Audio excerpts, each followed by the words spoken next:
Alrighty folks, so weekend 1 of the Battlefield 6 beta has came and it has gone. We are now on our way to weekend 2 and I'm looking forward to it. Before we jump into this video, I'm gonna say right off the bat that I loved my time with this beta, and quite frankly, I think that this beta is better than some full games. However, it isn't without its issues, and that's exactly what we're fixing to break down in this video. So please stay tuned, and at the end, let me know if there's anything that you experienced personally that I missed. Drop it down in the comments below. Let's get into it.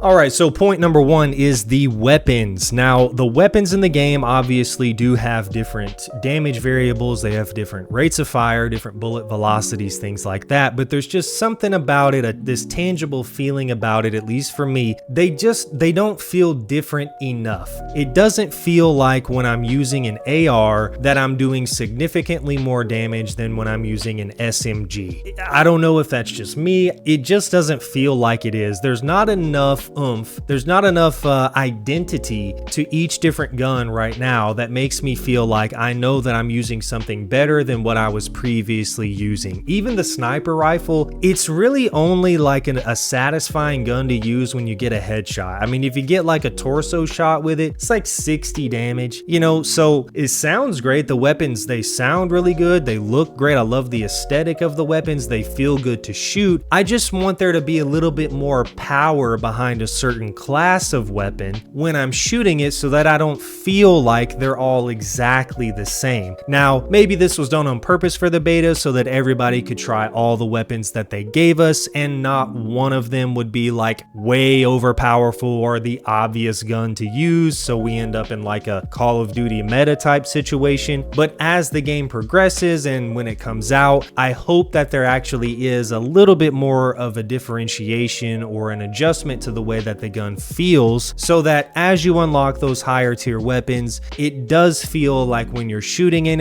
AR or when you're shooting an SMG or whatever, an LMG, a sniper, there's a clear difference between the way that that particular gun class packs its punch. All right, so number 2 on the list is the spawn system. Now, in the bigger game modes, the spawn system doesn't really seem to be like an issue. You know, Battlefield's traditional large scale conquest type deal, which is going to piggyback onto the next point here in a minute, but that's what Battlefield is most well known for, is their large scale conquest style game modes, right?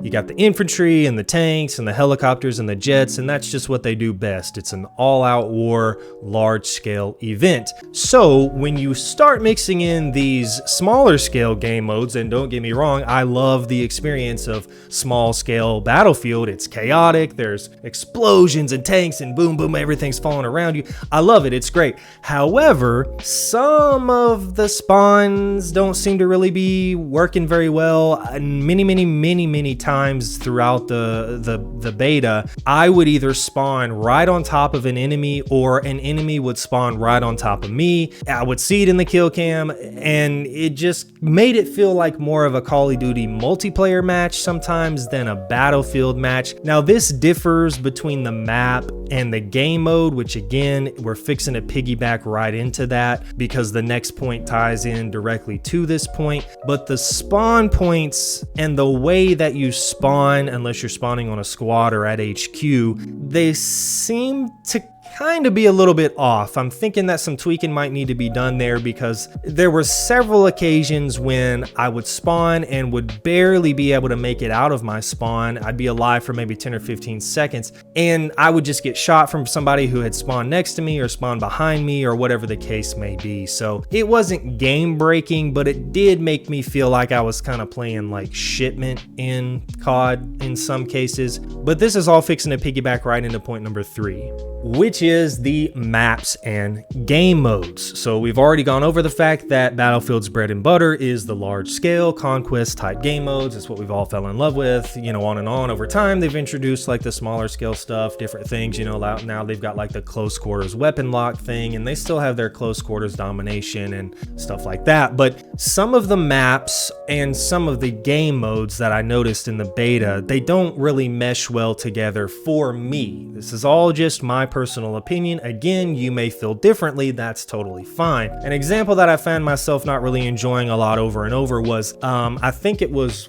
what was it? Rush, where you have to capture 2 different points. I don't think that's King of the Hill. I think it was Rush, on Cairo. For some reason, that map with that particular game mode, the flow of it, and if you're a gamer, you've been a gamer for a while, you kind of know what I'm talking about. It's like this intangible feeling you just kind of get when you play on a map that just flows really well, and then you play on one that doesn't flow really well. Well, that was my experience with this particular map and that particular game mode. Some of them, the points and the capture zones, they're just too close together, or the way that the map and the lanes are designed, it's nearly impossible to get to a point once it's been captured. The chaos about Battlefield is incredible, and it's what makes it freaking amazing, but also, especially in close quarters context, it can be exactly what makes the match or makes that particular round or game mode feel more like your arcadey style Call of Duty shooter versus more of that lengthy sort of drawn out open Battlefield experience that we're used to. So that is really not huge. Again, it's not game breaking. It's more of a game balance thing that I hope will get tweaked over time. I'm sure there will be reworks, and I'm sure there's going to be all sorts of stuff done across the maps and the game modes as we move forward. That's just my personal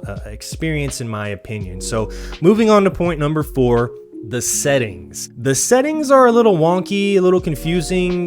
The layout of them is a little weird. If you're on PC, maybe if you're on console, it's not as quirky, but I'm going to include some more screenshots here because I don't really understand some of this stuff. I don't understand why you have an infantry settings deal going on, and then you have like a combat settings, and then you have a gameplay settings and a mouse and keyboard settings. And one thing that I could not get past or figure out how to make it work, or if it does anything at all, is the aim sensitivity. The infantry aim sensitivity does nothing, and I'm including a snippet of that here. It doesn't do anything at all. It doesn't matter if I set it to 0 or set it to 100, it doesn't do anything. The only thing that does something is just the infantry sensitivity setting, not the aim, just the regular sensitivity, of which is located in 2, if not 3 different locations. I have no idea why. It's confusing and weird. I don't know why it's set up that way, but one of the sliders doesn't do anything at all. At least it did not do it for me. Another thing that I thought was a little bizarre about the settings is that I couldn't get past keybinds being double bound. I really don't know why. I don't know if I'm just not understanding like what they're trying to show me with these keybinds, but I changed a lot of the keybinds like most people do to what I prefer and what I'm used to in other games. But even when I went back and checked for double binds and to make sure I had clicked the right key and the right button,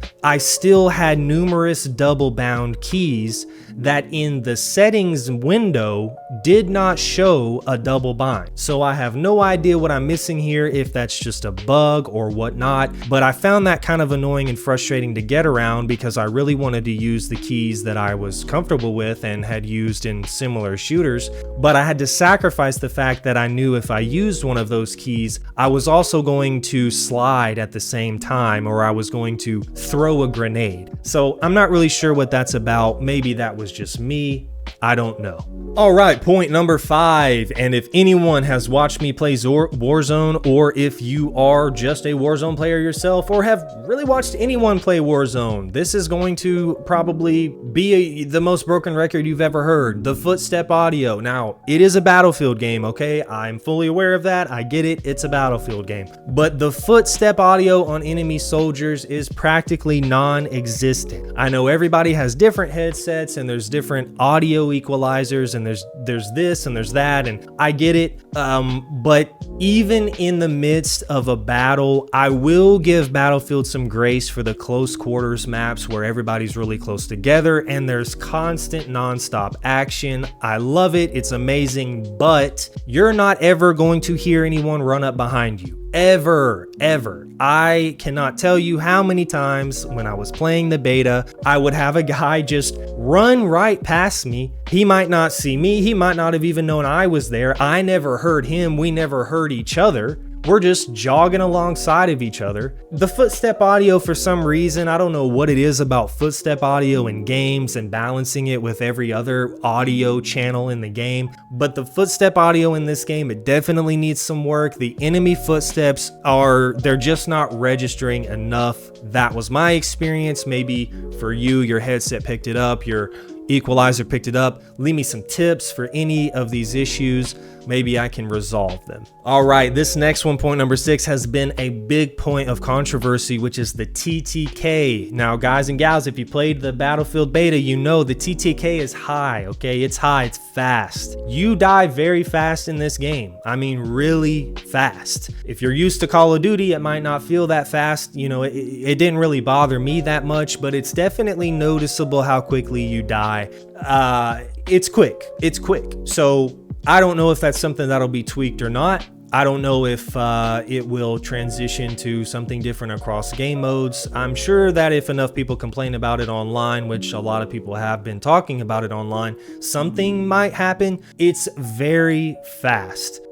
There's stems in the game, and unless you're able to get around a corner when you pop one of those things, you're probably not you're not going to be able to get that stem off. If you get caught in the open by somebody shooting you, you're not going to be able to get a stem off. It's a very fast TTK. I guess it's just one of those things where you either like it or you don't. Having played so much Warzone, I'm kind of used to it. The TTK is extremely quick in that game too. I think for a Battlefield title, it could definitely be dumbed down a little because of the way that the game plays and the fact that your soldier usually has gadgets and things that they can use to help keep themselves and the team alive. So it would be nice if it wasn't as quick, but just one of those things. Let me know what you think about the TTK. Do you think it's too quick? Are you cool with it? What do you guys think? Alrighty, folks, last and final point, and this is not directly related to the beta. It's about conversation that I'm constantly seeing online about the game itself, and that is the Battle Royale, the BR, man, Firestorm. I cannot tell you how many people I see online say, it doesn't need a Battle Royale. Not every first-person shooter needs a Battle Royale. It's such a mindless statement.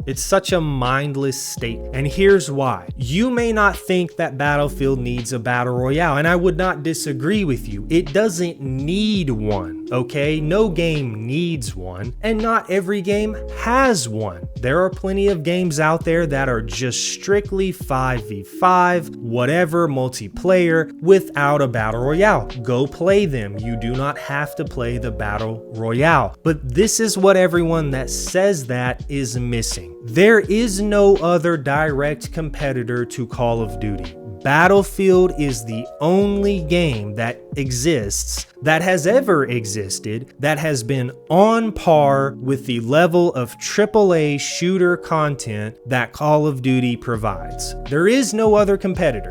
Okay, so like it or not, Warzone is largely the most played FPS game in the world. It's the most widespread. Everyone knows its name. Everyone plays it. It's just the way it is. So what do you think that Battlefield as a game, as an IP, with all these investors and a publishing company that's trying to make money, what do you think they're gonna do to compete with something like Call of Duty Warzone? They're going to create their own Battle Royale. Because of the fact that it brings new players into the game who prefer that type of game over traditional multiplayer, even though Battlefield multiplayer is banging ass and it's infinitely better than Call of Duty multiplayer all day, every day, but this is their business. They want people to play their game, and not only do they want people to play their game right now, they want people to continue to play the game. So they're not going to just eliminate the Battle Royale. That would be stupid. This is the first Battlefield game we've had in what, 5 years? And they know that they have to come correct and deliver a product that people want because they totally flopped with the last one and have been under the gun ever since. So they're not just gonna deliver Battlefield, they're gonna have to step up and be able to compete with the player base that has been on Call of Duty Warzone for the last 5 5 years. That's just the way it is. You don't have to play the Battle Royale. You don't have to play Portal mode. If you want to just play multiplayer, play it. You're not going to be forced to play it, but people who say it doesn't need it, not every game needs it. Yeah, duh. Not every game needs to be an RPG. Not every game needs to be an MMO, but they're out there, and the ones that do well are going to eventually have to have competition, right? And that's exactly where we find ourselves now.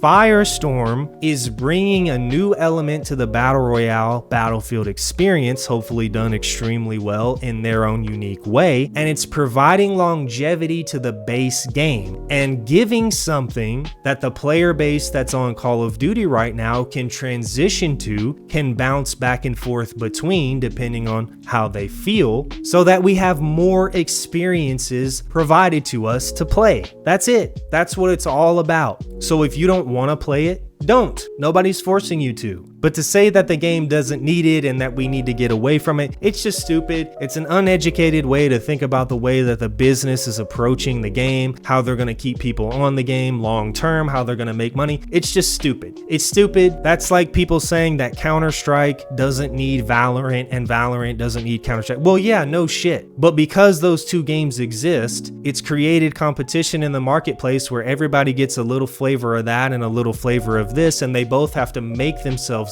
better to remain viable. That's the point. That's why so few games who try to do these types of things don't succeed, because they're a dime a dozen. But when you have a large AAA $500 million asset coming down the pipeline, let's see what they can freaking do, man. Whew. All right, rant over, ladies and gentlemen. That's where we are with the Battlefield 6 beta. Let me know what you guys think. We're nearly at weekend number 2. I hope we get some new maps. Maybe some of these things have been worked out, some of the kinks. Let me know what you guys think. It's all just my opinion and personal preference. Let me know what you experienced. If you found anything that I didn't, if you have a problem with anything that I didn't have a problem with. I have no doubt that this game's gonna be incredible, man. The beta is already banging. I think the full release is gonna be dope. I think the Battle Royale is gonna be dope. I think having competition in the marketplace to help drive innovation and quality is what we need in this genre, and I'm looking forward to it. So anyway, thanks for watching, guys. Drop a comment, drop a like. We're live 3 days a week. We're doing Friday, Saturday, and Sunday live streams here and on Twitch. Links everywhere. I'll see you guys online.